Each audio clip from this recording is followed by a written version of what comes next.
ആയതുകൊണ്ട് ഒരു കുട്ടി കസ്റ്റമറിൻ്റെ ഡ്രസ്സിൻ്റെ ഓർഡർ വന്നേ. ഞാൻ മുമ്പ് ചെയ്ത ഡിസൈൻ ആയതുകൊണ്ട് ഞാനത് ഏറ്റെടുത്തു. പേയ്മെൻറ്റും അഡ്രസ്സും ഡീറ്റെയിൽസ് കാര്യങ്ങളൊക്കെ മേടിച്ച് ഞാൻ ഓർഡർ കൺഫേം ആക്കിയേ.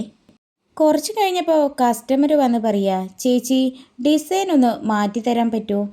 ഓ പിന്നെന്താ, മാറ്റിത്തരാലോ എന്ന് പറഞ്ഞത് മാത്രമേ എനിക്ക് ഓർമ്മയുള്ളൂ.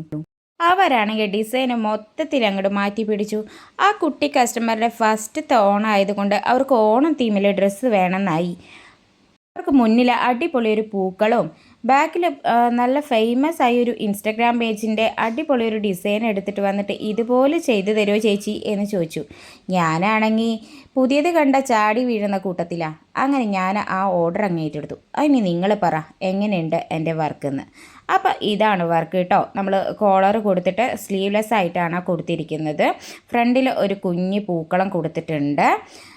പിന്നെ ഡ്രസ്സിൻ്റെ ബാക്കിൽ നമ്മൾ ഒരു കുഞ്ഞ് തോണിയും ഒരു കുഞ്ഞ് ചെക്കനിടുന്ന തോണി ഒഴിയുന്നതും കൊടുത്തിട്ടുണ്ട് കേട്ടോ. വിഹാൻ ഫസ്റ്റ് ഓണെന്ന് നമ്മൾ എഴുതിയിട്ടുണ്ട് കേട്ടോ. പിന്നെ ധോത്തിയാണ് സ്റ്റിച്ച് ചെയ്തിരിക്കുന്നത്. അപ്പോൾ അത്രയേ ഉള്ളൂ. വീണ്ടും കാണാം. ബൈ.